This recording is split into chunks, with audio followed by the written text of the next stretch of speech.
Hello, everyone. Sarah. Alberto and Nove, Zita.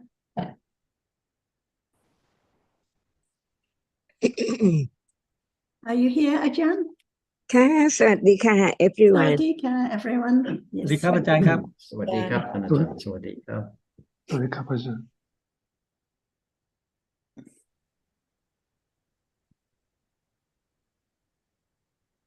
I just put a note to say this is our last Zoom discussion until 18th of December.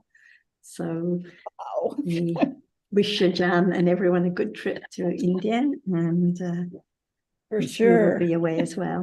Yes. Yes. Lots of opportunities to listen to recorded Zooms and joint discussions on DSG and so forth. When do you leave, Sarah? Next Monday. Great. Okay, we can start now. And do you have anything you'd like to start with? Yes, I do actually. I found the discussion last week really interesting and really useful. John, you were talking about basically how the path develops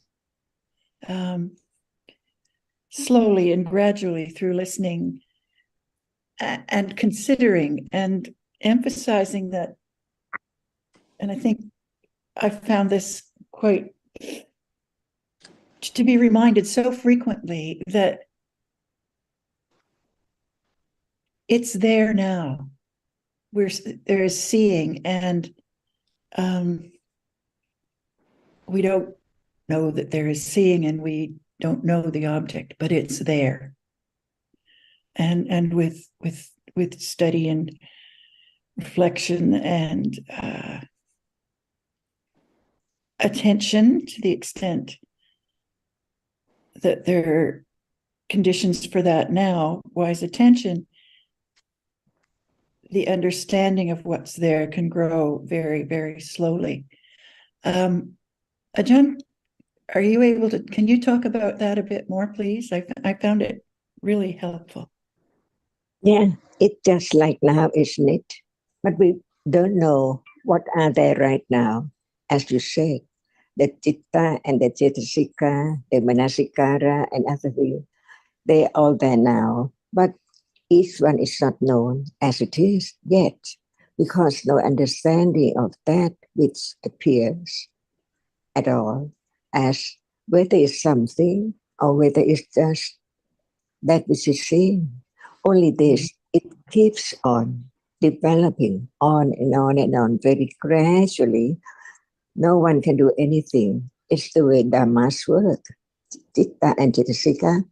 But at this moment, who knows the development of Manasikara, right considering, begin to develop a little more to be firm understanding of what is heard. Because how long it hasn't been heard before at all about the truth of what is there.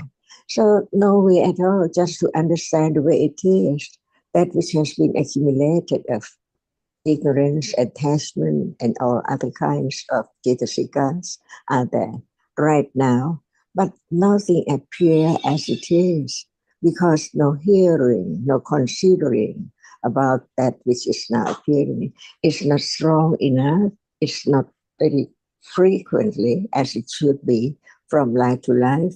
So this is the only way to let go at moment of hearing. And there is that which is now appearing, no understanding of it yet, but it's there, and the word of truth about it begins to develop very gradually. That's the way it is. At that moment of just a moment of very little understanding, it's there. It works its way to develop, to be accumulated, even just a moment of understanding.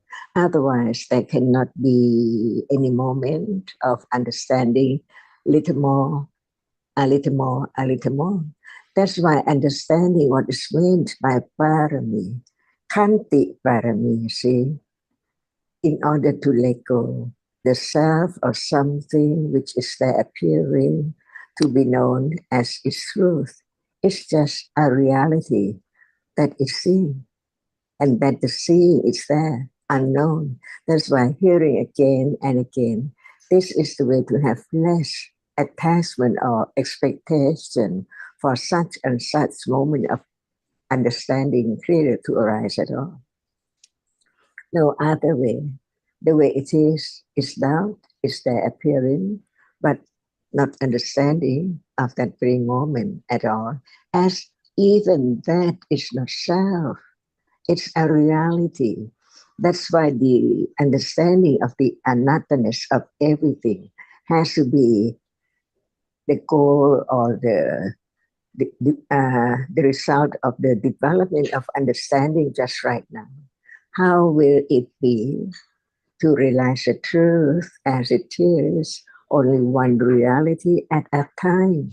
Because now, so many realities unknown, it seems like they are together all at once now. People and things all around the world, the car, the road.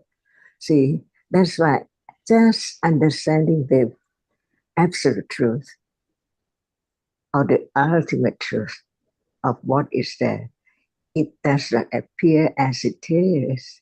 What is there underlined each moment? The truth is there unknown, arising and falling away, covered up by ignorance and attachment to take whatever is there as not it is, like what is seen is something all the time. So how long will it take to really understand that in truth, it's just a moment of seeing and moment of thinking and moment of attachment from moment to moment, unknown at all, until just hearing again and again and again about it. No expectation about what moment will it appear so clear. By the development of understanding, gradually the anatterness is there. When time comes, when right understanding is ready to realize the truth, little by little, stage by stage, that's why there can be the understanding of the different moment of sati and no sati at all.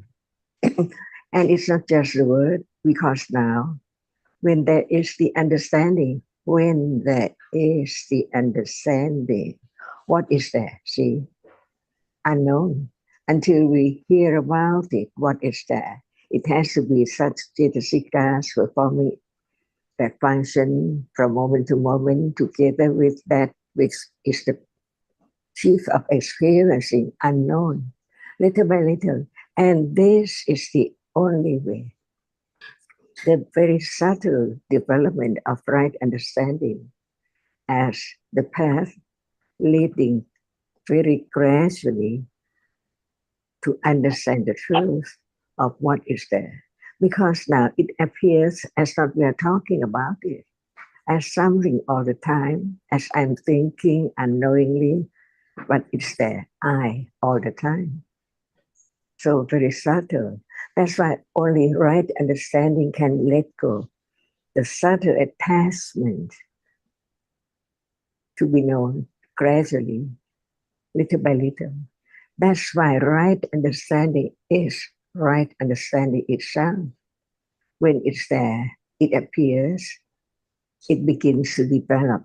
For example, right now, hearing about the truth of what is there now, seeing, and that which appears to be seen as like now. The truth is that actually no one and no thing. This is a way to be reminded to enroot the understanding of it doesn't matter at all. No matter what is there, understanding or no understanding, it can be known. It can be known, not by anyone, but by having more considering about the truth of it when hearing it, and then at moment of thinking about it. And now, all Jetasikas performing that function like Manasikara right considering about the truth, gradually it's there to be known. It's not known yet, but the truth is that understanding more and more developed by each moment of hearing and considering only can be conditioned to understand it a little more clear, but not clear yet, as long as they are together, like the house, the window, and the car, and everything. And this is patience, Khanti Parami, with Viriya Parami at moment of hearing it again and again and again. That is Viriya. Viriya is working its way. Its function is to be Viriya, to understand what is there. Different moment. No thought about how much it develops. That is the idea of self again. How much, see, desire, attachment is there. That's why before the attachment of the idea of self can be let go of each moment right now, it takes quite a long time, but it's so very, very precious to hear it again and again and again to enroot the understanding of anatta. And this is the Dhamma or Dhammas are anatta, not as something or someone at all. It creeps on very gradually, slower, very, very slow. Even the snail is moving faster than the development of understanding. And this is the way to let go. Whether how can I do just hearing, considering, having confidence of the truth, and hear more, consider more, to understand that not only seeing that can be known, whatever is there in life, any moment, has to be known. Otherwise, it's not the understanding of reality as a reality. It's different one. By conditions, anytime, and attachment is there secretly before it can be known that it's attachment to understanding what is there as it is. No other way, but it is finding some way to help or to assist or to condition right understanding to arise so soon and so very quickly. That is impossible. No thought about nibbana, no thought about letting go attachment and aversion, but hearing again and again, condition the moment of not forgetting what is there as just a reality.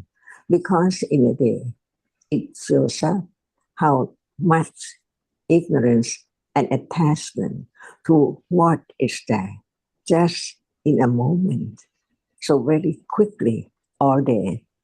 And the understanding, hearing, considering again of the truth, which is so very subtle. Each one is there, unknown. But the intellectual understanding is firm enough to know that that is the truth, satya, parami. It can be known because it's conditioned to appear and depends on how much understanding of it is there, developing gradually. That's all. That's why life keeps on going very natural. That is the way anatta is. But no understanding, so it's I understand. That's why just understanding itself is so very, very precious because it can let go. The other reality cannot let go the idea of self at all or something at all. So hearing now, considering now, each moment is moment of living in the world of Banyati. What appears as something all the time. But Now, each moment of understanding gradually move away from so very, very strong clinging to the idea of self. But it's so very, very slowly and it's so very, very subtle that no one knows how much it's now develops. Until then, right understanding begins to be a little more. At that moment, one knows that it's just the confidence of what is there as a reality.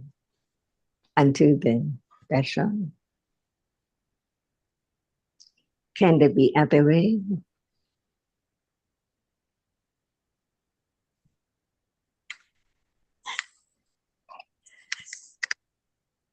Only Panya can know that this moment of understanding is so very precious because it's there once and then more, a little more, a little more, by conditions.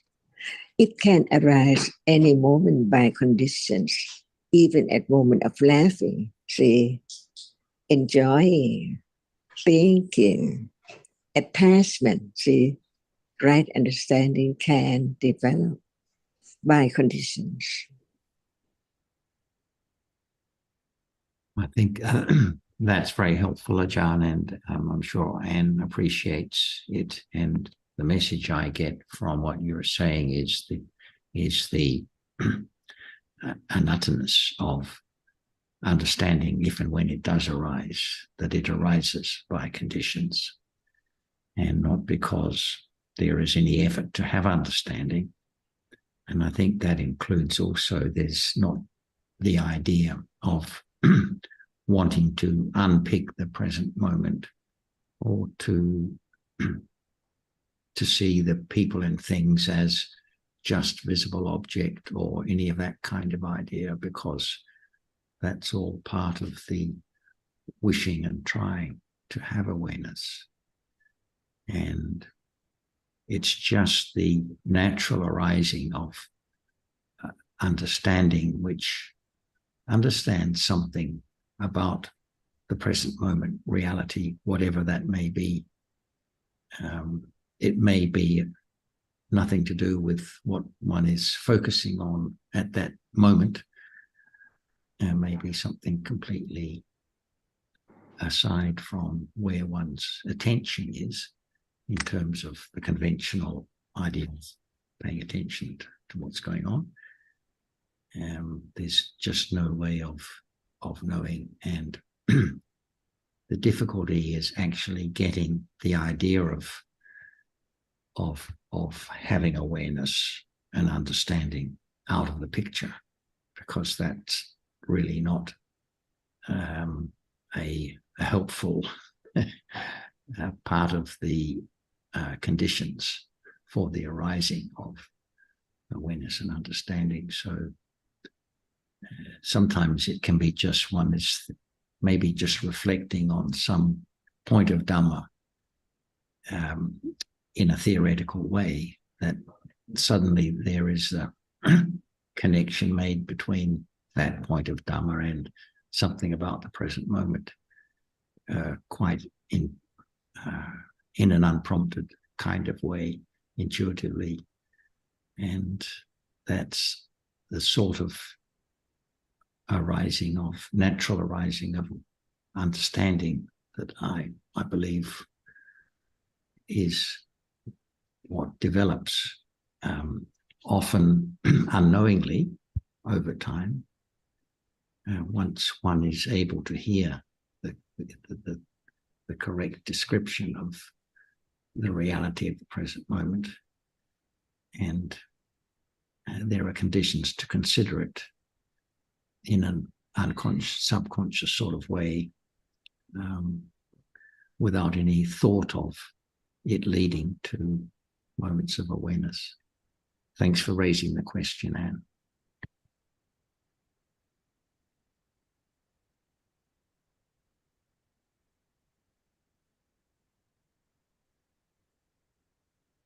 We can't hear you, Anne. Got it. Thank you, Jonathan.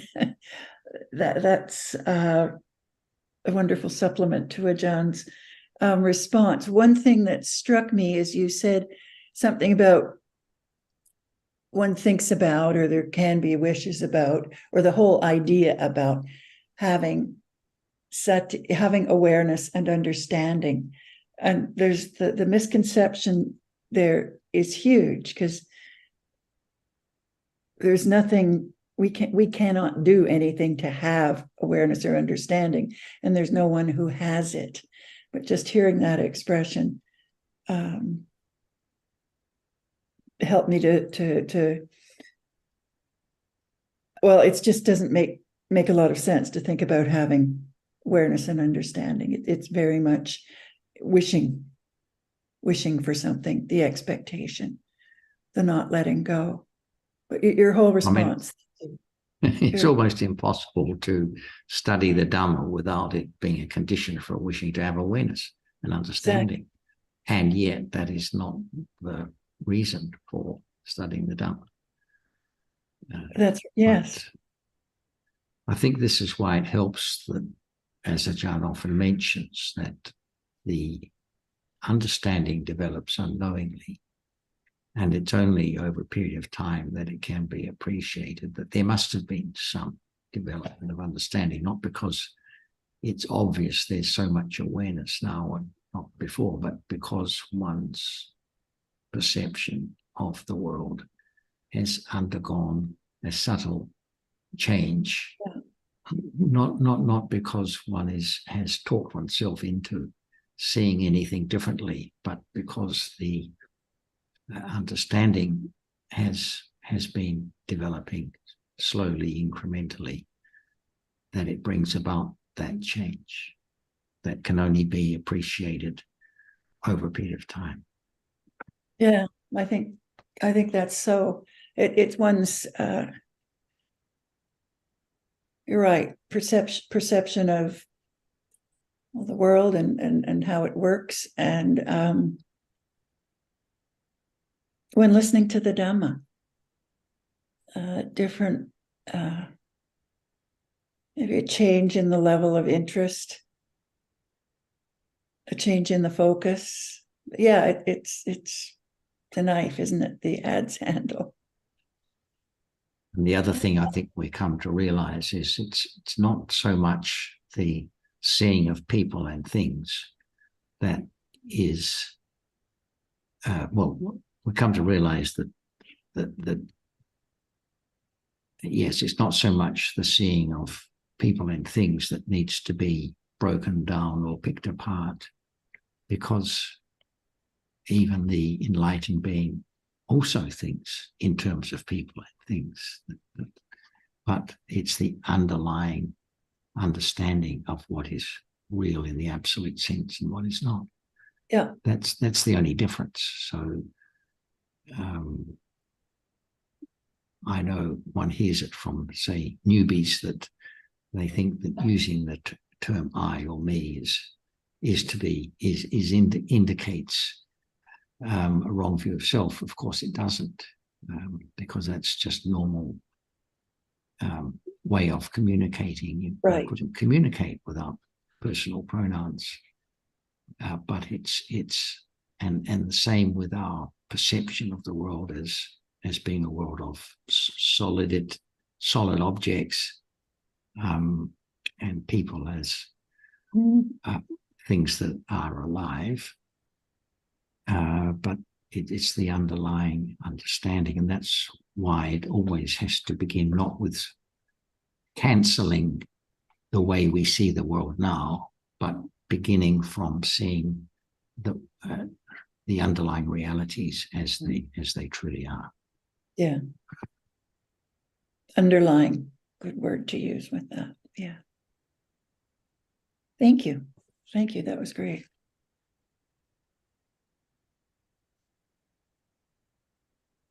And I think it was a good point made last week or the week before, that it is the more understanding of what appears now, which leads to more understanding of whatever we read in the Tipitaka. Otherwise, it will all be read with ideas of going to places or what is suitable in terms of being here or there, or particular objects that should be known, and so on. But only when there's more understanding and confidence that what appears now is conditioned and anatta, and more understanding developing naturally, that one knows that whatever one reads in the Tipitaka is about conditioned dharmas, and there's no thought about going to a particular place, no question, should I go or not go, or should I do or not do, or what is the object that should be known now. Right, it's the shoulds that are right. Yeah.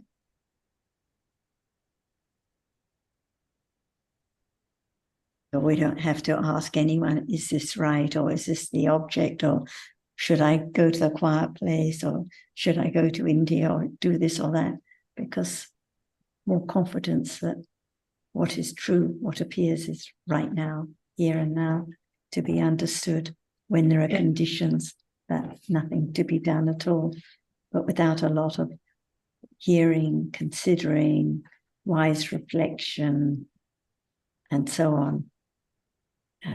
There isn't enough understanding and confidence to be firm. And as Ajahn mentioned, the kanti, this firm, strong patience that develops with understanding, to understand just whatever appears naturally, not any trying or of any kind, is really important.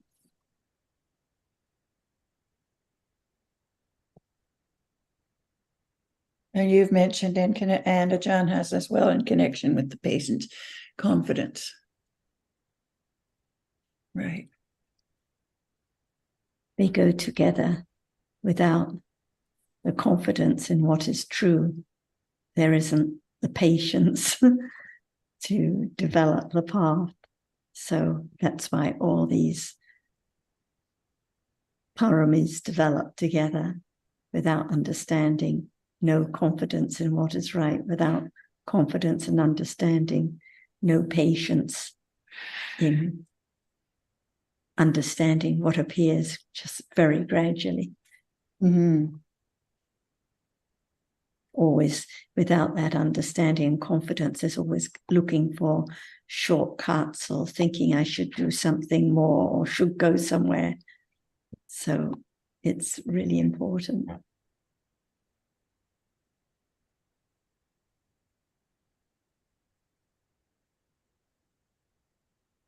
It's been a very good exchange. Thank you, everyone.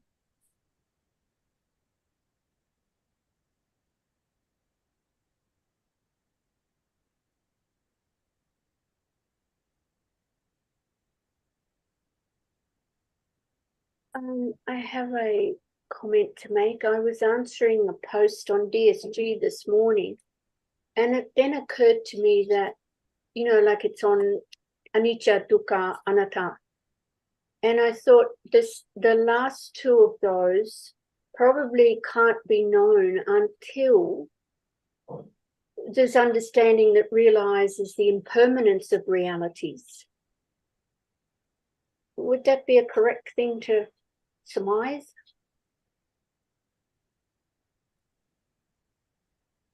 What about saying that the impermanence of realities cannot be known until there's the beginning of understanding of the anatta-ness of realities that are conditioned now?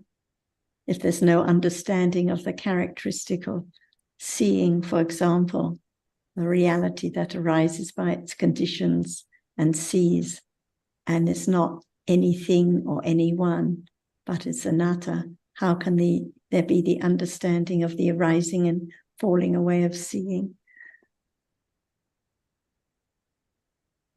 Yes, I never thought of it was just briefly came to me this morning, and I thought, well, we talk about realities arising and falling, and I thought and that's what I thought. If there's not that understanding of that these things that arise and fall cannot be made to arise, made to fall away, then there would be no understanding of anatta. But you've turned it the other way around. So it's good that, you know, there's a second version for me.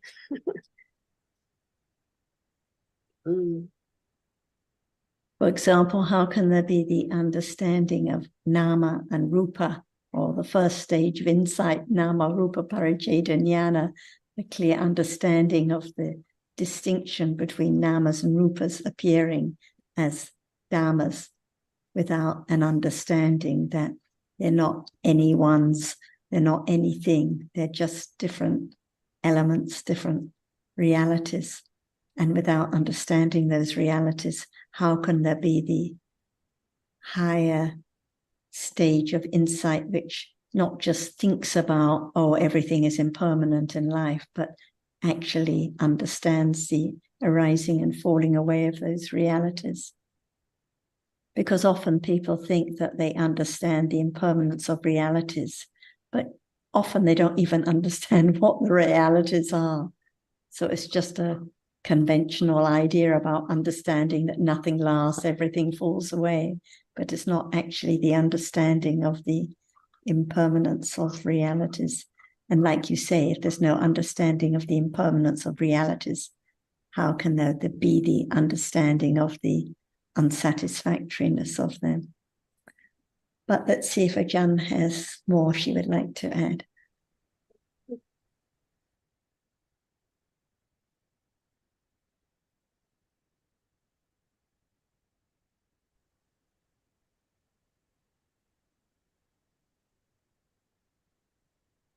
Are you speaking, Ajahn? We can't hear you.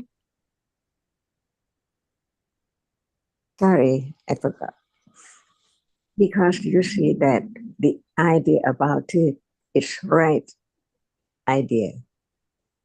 Otherwise, we keep on taking it for I and something all the time. That's why even just a little bit of understanding that this moment is true, it's real, it's there, and it has reason. Otherwise, how can it appear now? That's why I begin to have very, very subtle confidence at any moment of understanding just the truth in an aspect. For example, for someone that can be conditioned to think about the impermanence of whatever is there, life change, situation, birth and death, fortune and misfortune and all. That's why it develops gradually, so very gradual. If there's no thought about it at all, how can there be any moment of thinking? It's so very, very precious to understand the truth, even it's there, unrealized yet. But as it is, it cannot be changed at all. And this is confidence of Satya. It's so true, it's so real. And it can be learned from moment to moment to have more confidence, to let go by itself, so very gradual and very slowly and very little at a time. That's the way it is. That's why we keep on talking about seeing, because the reality is so subtle. That which sees, see, we keep on saying that which sees. But the truth is that can it appear only as it is that which sees, or which brings, or which experience sound, on and on.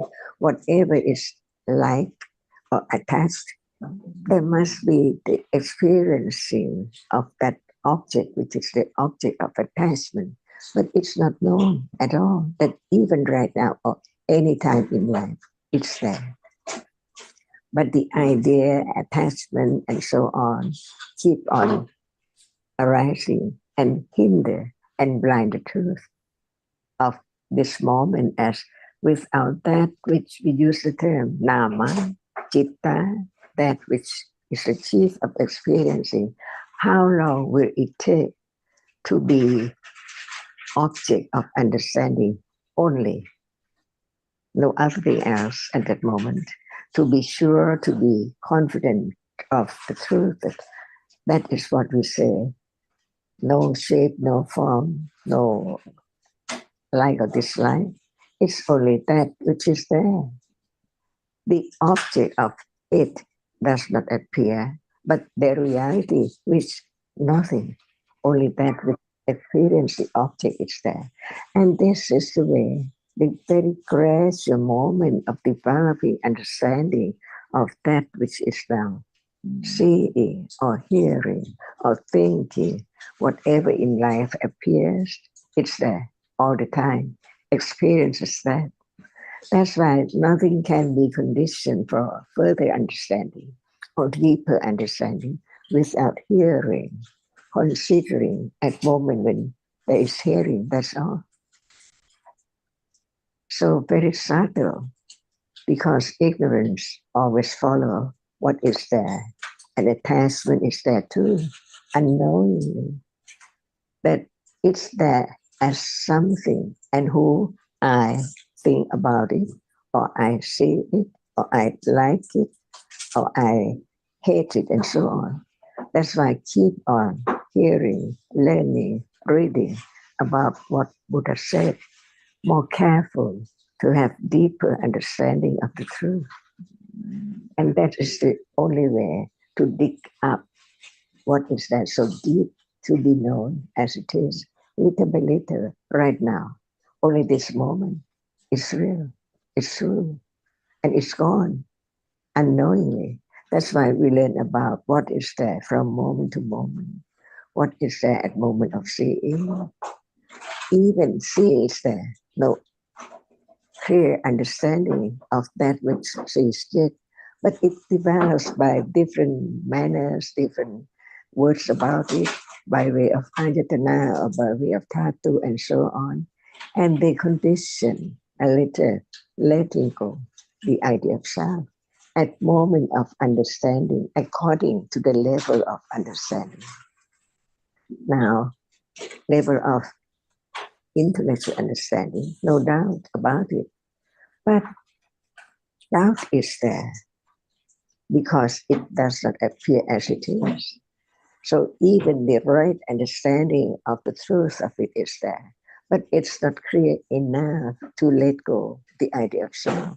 That's why learning that there has to be further, higher understanding of the truth of that which is so very deep and very subtle can condition moment of not try to do, but understand at any moment. It's there already by condition. No matter it's attachment, aversion, or clinging, or whatever is there. All there, unknown. That's why learn to understand what is there in order to have the development of understanding of the truth of anatta. Because they are anatta for sure, but that is right understanding the idea about it. But when it's there, it is not as it is. It's something and someone, some events, some situation all the time. That's why right understanding begin to understand how deep it is, how subtle it is of whatever moment is there. Gone, just arise and falls away. That's why consider each word of the teaching a little more carefully. It is a little more letting go the idea of self, even that stage of intellectual understanding. It cannot take one away from the right path, not follow the wrong path, and understanding that what is there. See, we learned that hardness is there appearing only at moment of touching. See, before that, can it be known without touching? The hardness, even just the hardness itself, it seems so very simple because it's easy to be there at moment of touching, but no understanding of the very subtle reality which is there conditioned to be hard and to be the moment of experiencing hardness. no idea about what is there in life, to be moment of begin to understand, even just moment of touching, by conditions, no expectation at all. And all dhammas work that way. It cannot be entangled by this or that, or take this for that, or take that for this at all. No word about it. Even hardness is there. See, it's there. Before that, there's no understanding of it. Even it's there, appearing and gone. But from hearing again and again and again, from life to life, the more development of understanding of the truth can condition moment of understanding what is heard as is real. It's a characteristic. No one at all. At moment of touching, what is there? Hardness appearing. The touching does not appear yet. This is the very subtle right understanding that even hardness is appearing. That which experiencing it does not show up.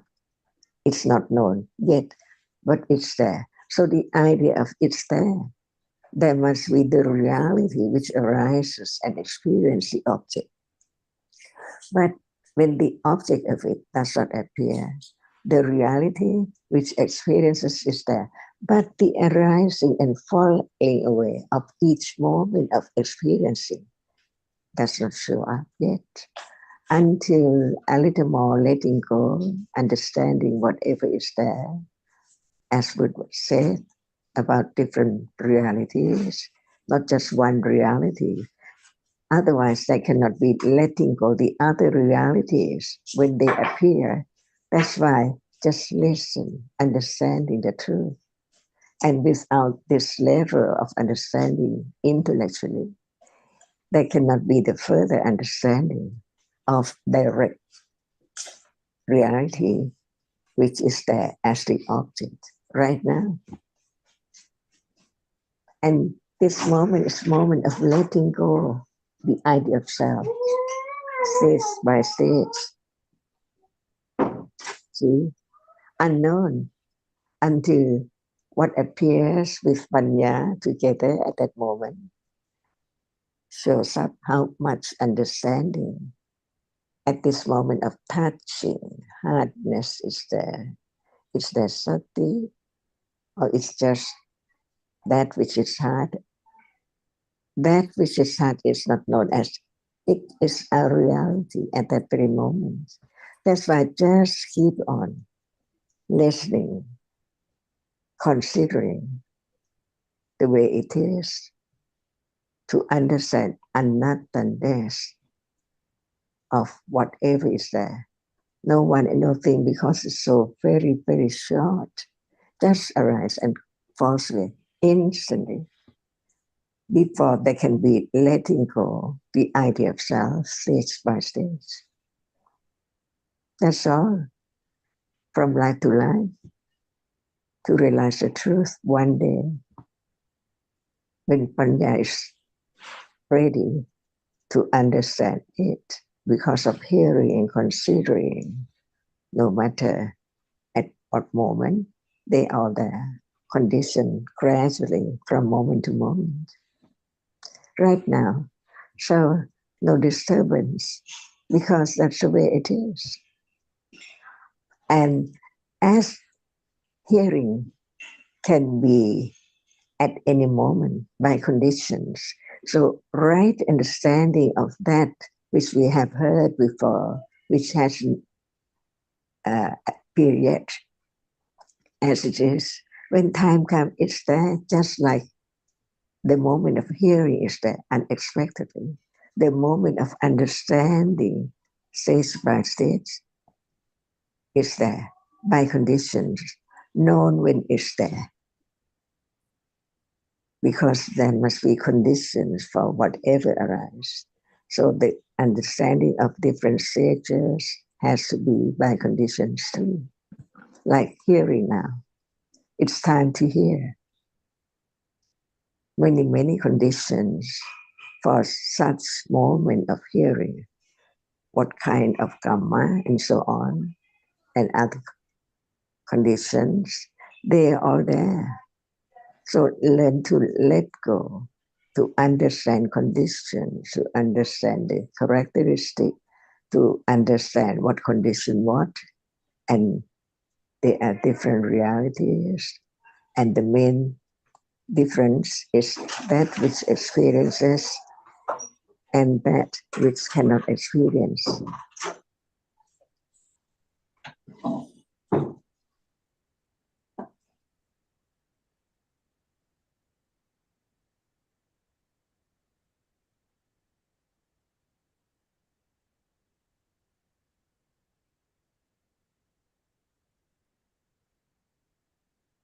It's so very subtle.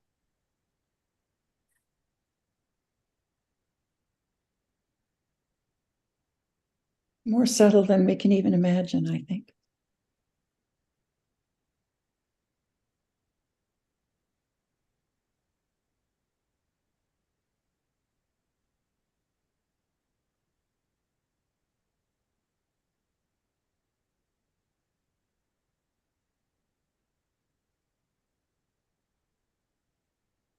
I have a very noisy tractor happening outside, so I might wait until the noise is stopped.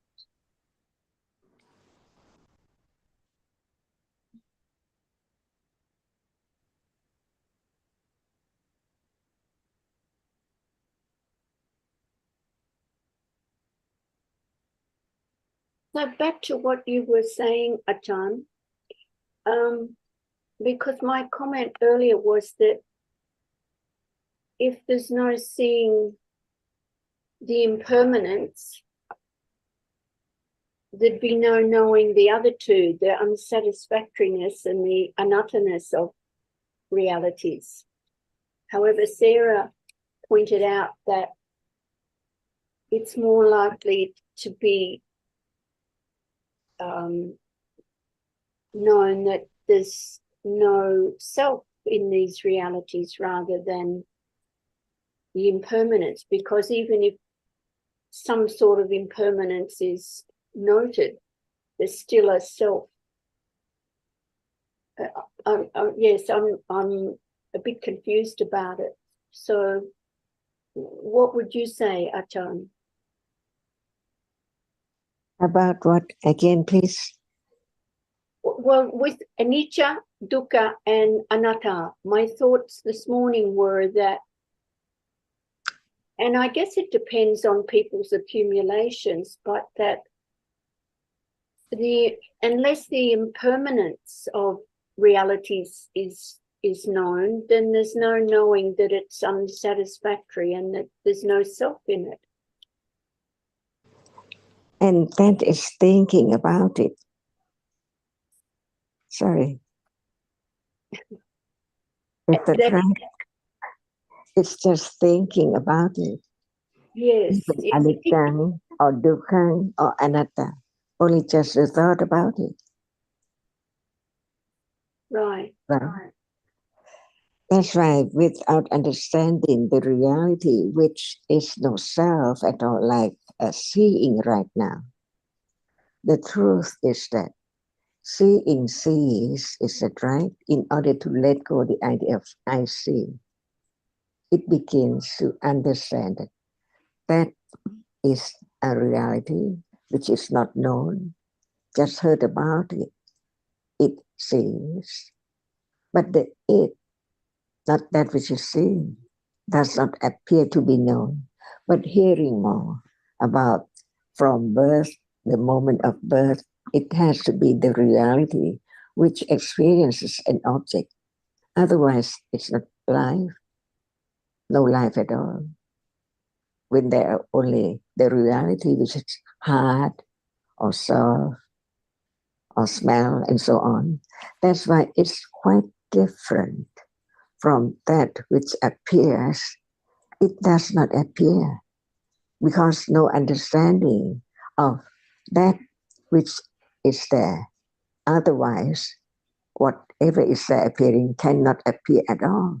See, hearing again and again to be closer and closer to be acquainted with that which is now no shape, no form, but it's their experiences. It is their experiences, but it does not have any shape, form, smell, taste at all. It cannot be known until it shows up or begin to be object of considering whether it's there, that reality which experiences whatever is there from life, from moment of birth, on and on and on, non-stop, by conditions. But the arising and falling away of what is now arises and falls away does not appear at all, because ignorance of that which is there, not knowing that it's only that which experiences. See, the more we talk about it, the understanding of the subtlety of reality can be the object of understanding gradually, little by little.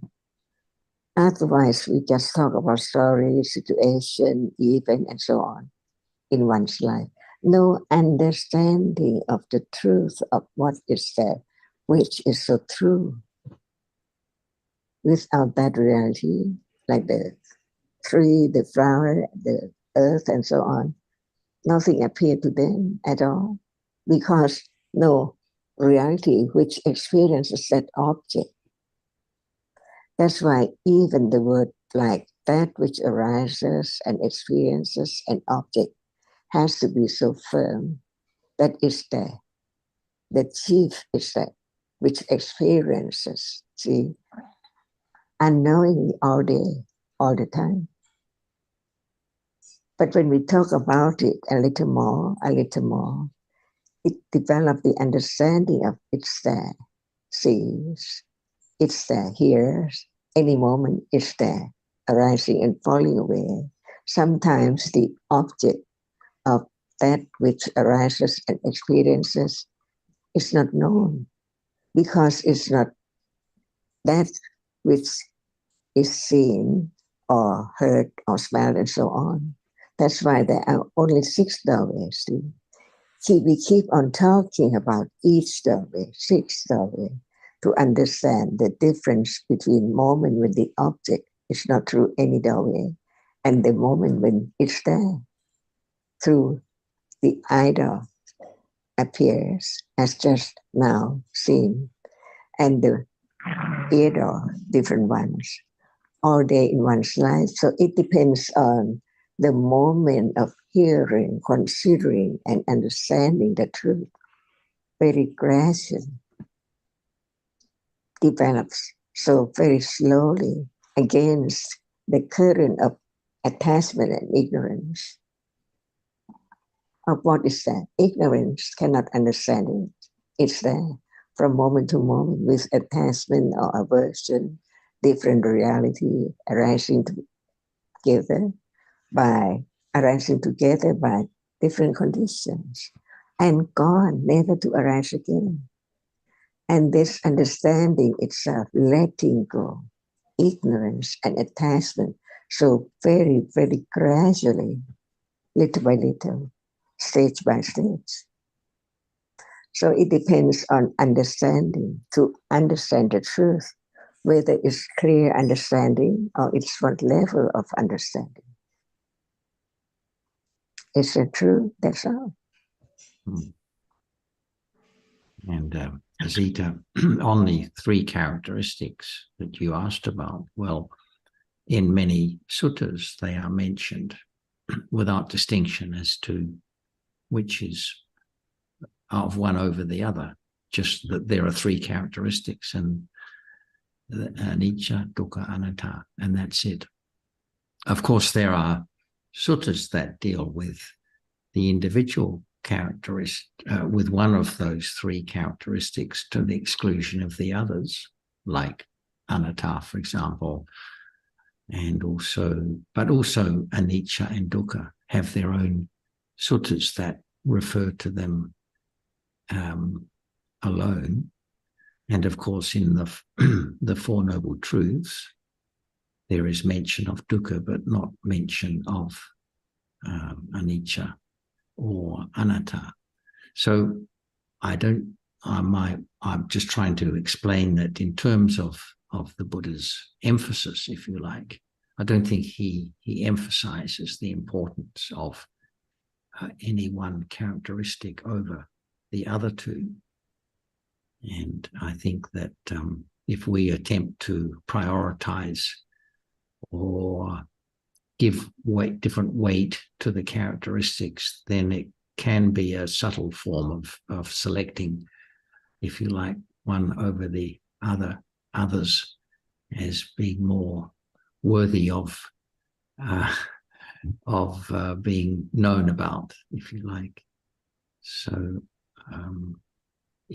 I think awareness, as we were saying earlier, awareness or understanding will decide which characteristic is known. And no doubt, as you said, it'll depend on one's accumulations, which of the three, if it comes to that level of understanding, which of the three is more prominently known than the other two. Yes, thanks, John. I think what came to me this morning, it just, that's what I thought. And so, yes, probably putting a self in there. So, yeah, thank you. Good explanation. And now there can be the beginning of understanding deeper and deeper about reality, which experiences reality that doesn't experience anything, what is seen now, what is heard now. So there can be the beginning of understanding these realities when they appear, but it's thinking that just thinks about how the sound arises and falls away. Wise thinking, but the direct understanding of the rising and falling away of sound cannot occur if there's no direct understanding of sound itself, just the Dhamma that is experienced, nothing, no one there. Yes, thank you, Sarah. I think it's that self is very enrooted, as Archam would say. Just so we're so stuck in the I that because I was thinking of sometimes if I wake in the night and there's thoughts going in my head, and I will say, gosh, wouldn't it be good to have strong panya to just think this is just a thought that'll come and go. And that's a self trying to manipulate the realities. So as Anne said, it's very subtle and I'll add very difficult. Jan said there has to be more confidence to just let understanding work its way naturally, not trying to catch or observe or do anything, but it has to develop the confidence, the patience with the understanding, whatever appears, whatever time, middle of the night, middle of the day, here, there. It's just different dhammas, no one there, nothing there.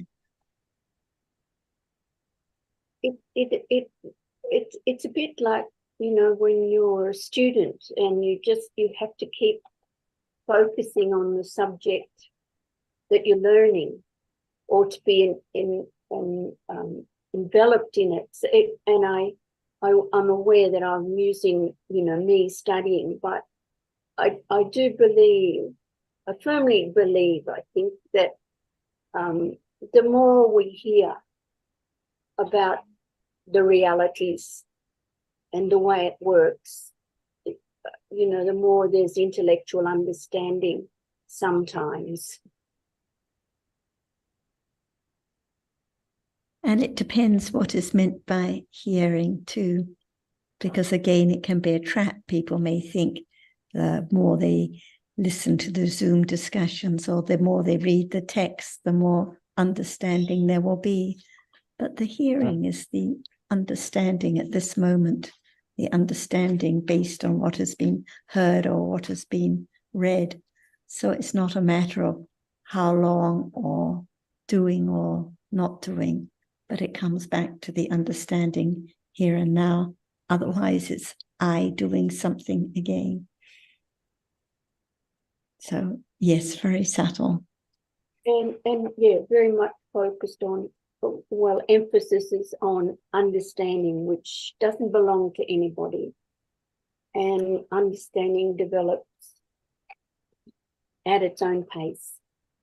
Because even in the Buddha's time, even listening to the Buddha, many people listened and didn't develop any understanding. So it is the understanding based on what has been heard that develops. Yeah.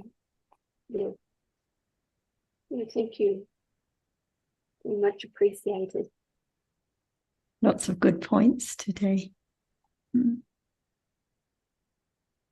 And Tom, you're just about disappearing out of the picture, but as you're still there, I saw you made a brief comment on DSG about the artificial intelligence that has been a little bit topical recently.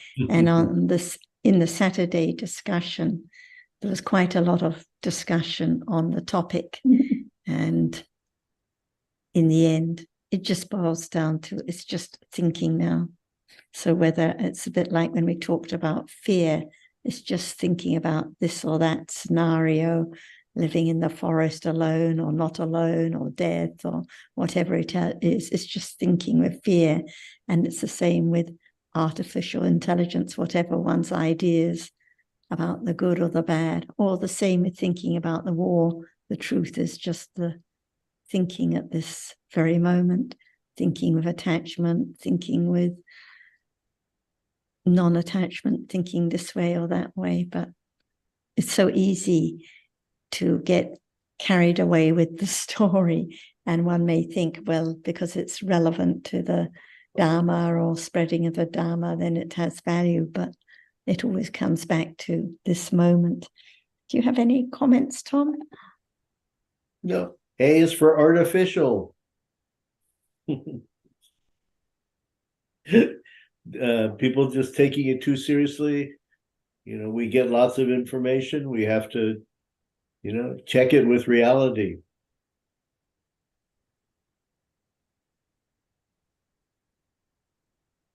You say we find lots of things so important, but they're just different ideas, different concepts, not the understanding of reality at all. Right. Well, I actually found it a little scary, in fact, to think that, you know, something like that's been created. And if we're going to go along and believe, yeah, I won't go into it, but just to say that I just found it a bit scary and freaky. And when finding it scary and freaky, what's the reality? Good one, Sarah. Yes, well, scary and freaky is the reality at that moment, isn't it? Just thinking with scary and freaky. So it comes back, yeah. It's not actually the AI, it's just one's own thinking at that moment, thinking with thinking with dosa, thinking with attachment and so on. Yeah. It's always back to now, the citta now. They're such good reminders. I mean, they're the best reminders, just always to bring one back to this moment, whatever is in this moment. That's what can be known. Otherwise, one's just lost in the story about how the AI is scary and freaky and this and that because of this and that, and it can do this and that. But what about the citta now, thinking at this very moment? Yes, indeed. Yeah, thanks. Which doesn't mean there can't be stories that one enjoys following along, but there can also it's not being lost, but I think we were talking about. Sorry, whoever I interrupted, please go ahead. So now, where is the war?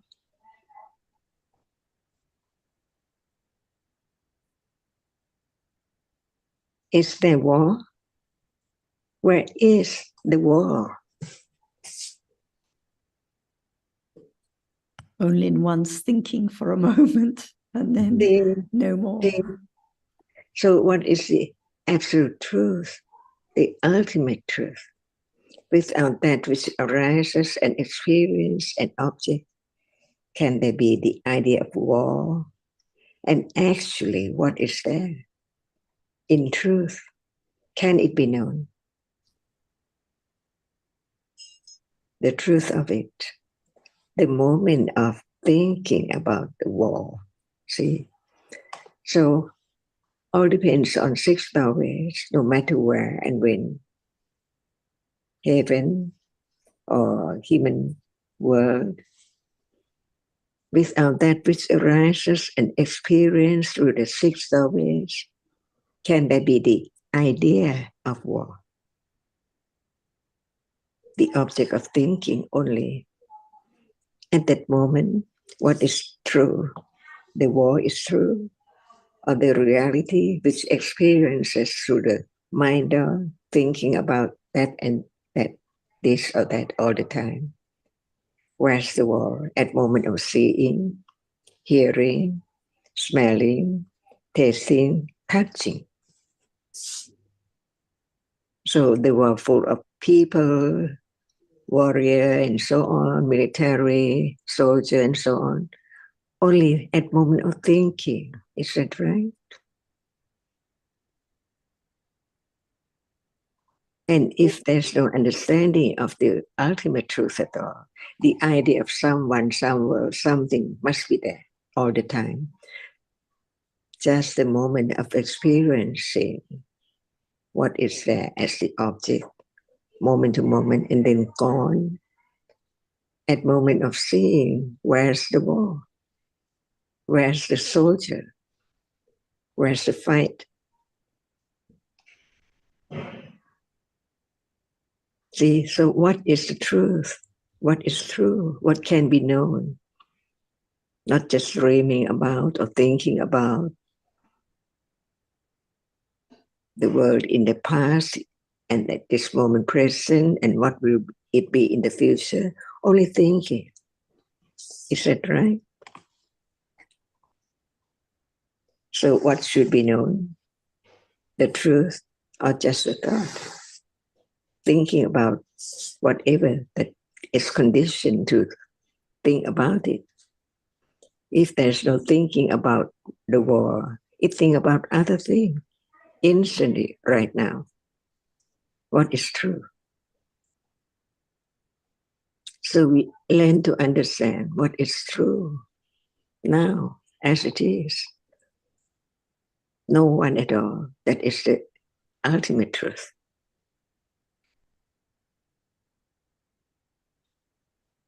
Worry is a reality. Pleasantness is a reality. See, all are conditioned realities.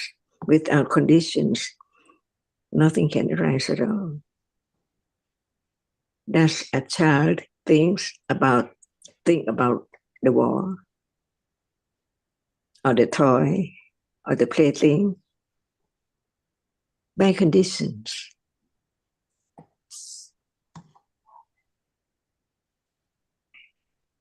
And think itself, in truth, no one, no boy. Depending on conditions at any time, what is there? At moment of thinking about food, where's the war?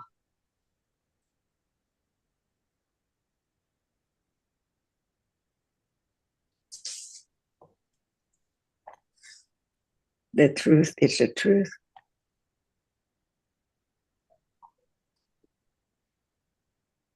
And understand the truth as it is. Thinking is not seeing, but after seeing, there are conditions for thinking different thoughts, all by conditions. Is that right? just begin to be true to the truth. Otherwise, how can there be the understanding of the truth of only one moment at a time?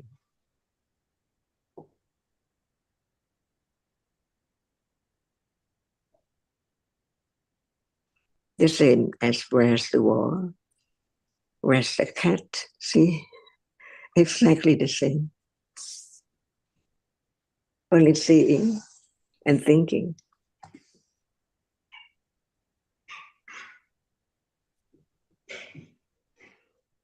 Just consider whether what is true. That's all.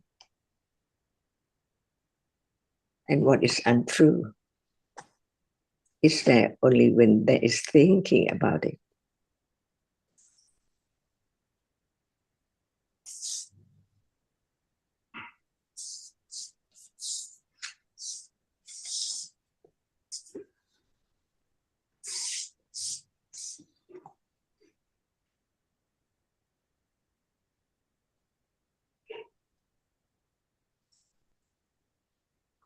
And what is that to be letting go? The idea of self. Because actually, there is no self. In the moment, there are conditioned realities. Not by anyone, but by conditions. And what is the use of just thinking all the time about the war? Is it pleasant at that moment? Is it worry? Should it be there? When it's gone, never to arise again.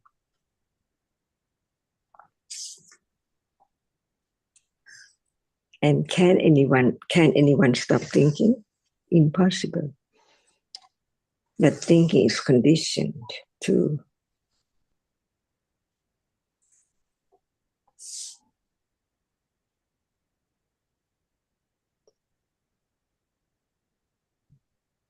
A moment ago, Ajahn, you spoke about the child thinking. And then I thought that there's no difference between the child thinking and the adult thinking, or even the animals thinking. It's all just thinking. What's thought about is probably quite different, but that's generally concepts. But thinking is thinking no matter where or who. Would that be correct?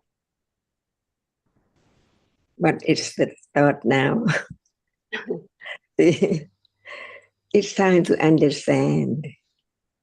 It can think about anything by conditions unexpectedly. Yes, Ajahn.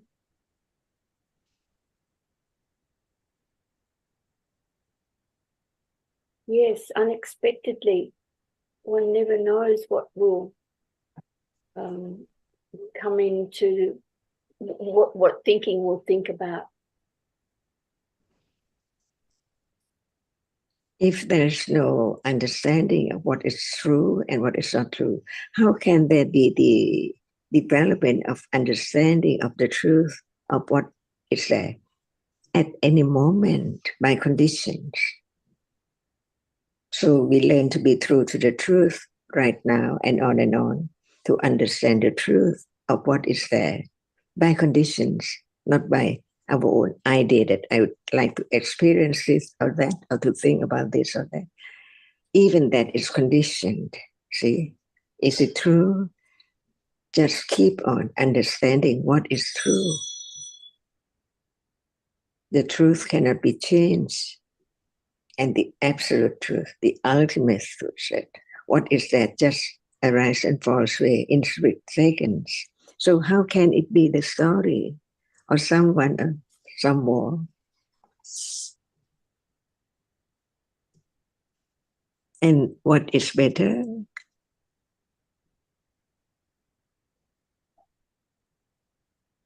To understand what is true, or not understanding the truth of what is there at all.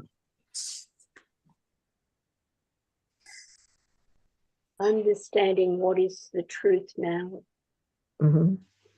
That's why we talk about what is there in truth. Even what we take for war. Without that which experiences through eyes, ears, nose, tongue, and body, can there be the idea of war? Just think about it. When there's no thinking about it, is it there somewhere? Or just the idea?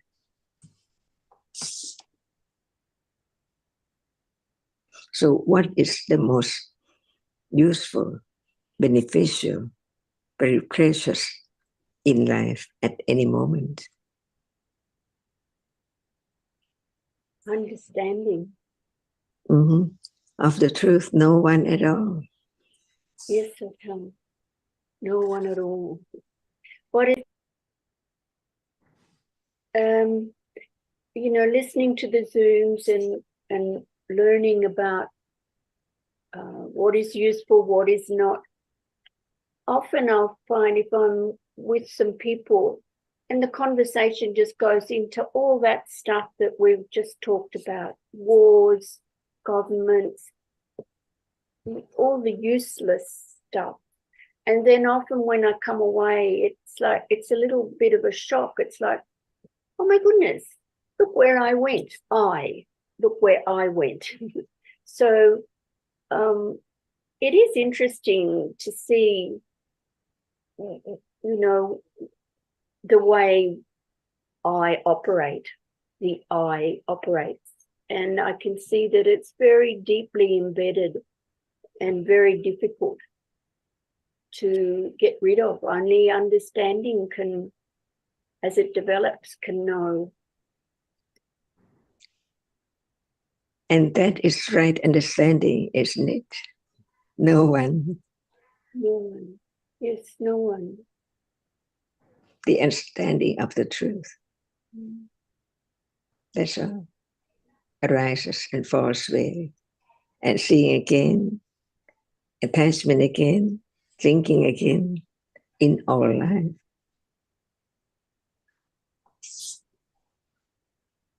So what is true? Only this moment is true.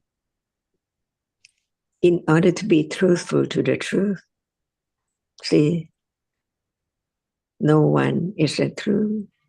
When there's no one, no war at all. Only that which is conditioned to arise, to see, to hear, and to think. And then gone. And at moment of akusala, it's not useful at all. It harms the citta at that very moment, unknowingly. No one can harm anyone at all, just one's own accumulation.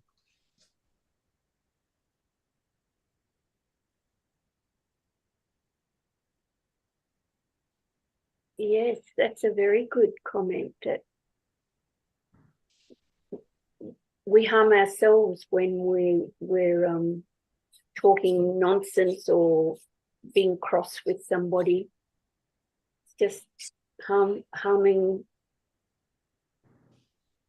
as you say, harming jitta and now. And it goes deeper. No one there at all. Ignorance is there, see? Closer and closer to understand the truth of anatta, which is so true.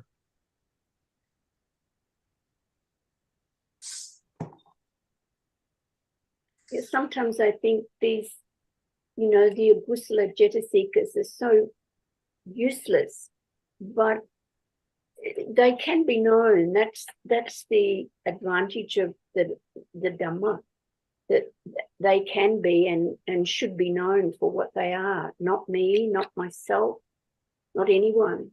They arise and they fall away.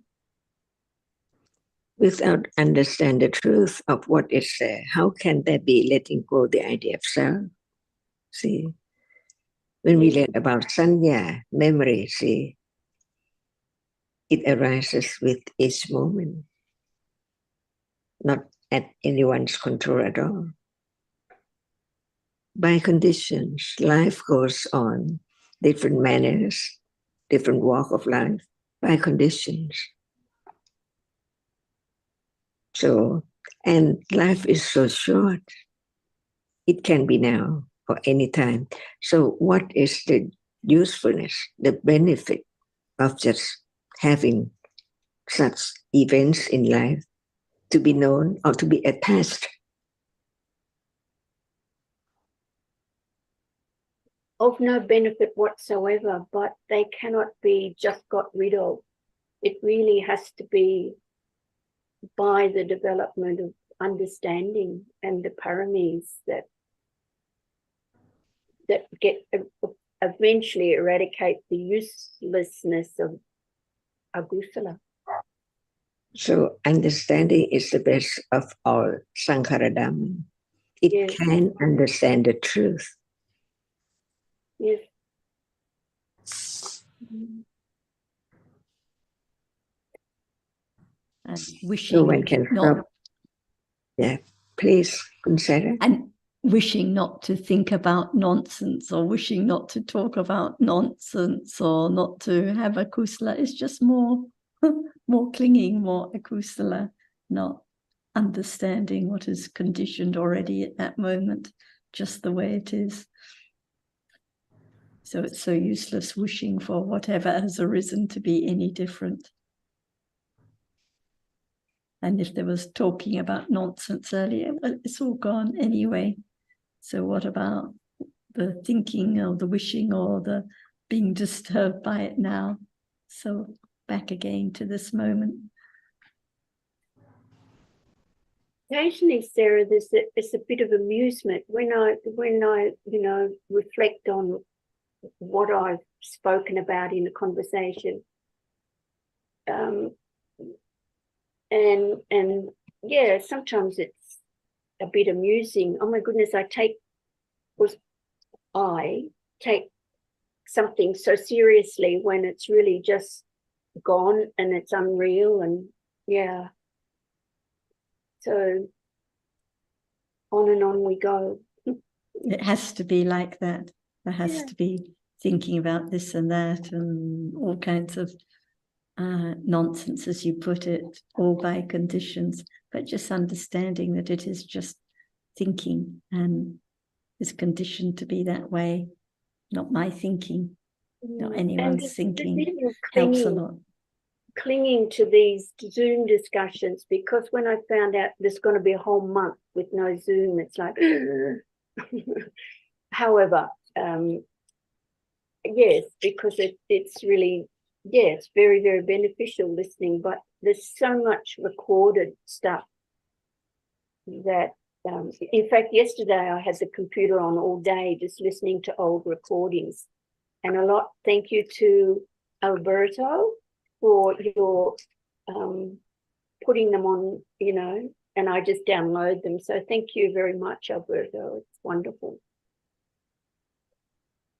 And there are all the edited audio discussions from so long back, which are really, really full of excellent material. So there's no shortage of good Dhamma to listen to.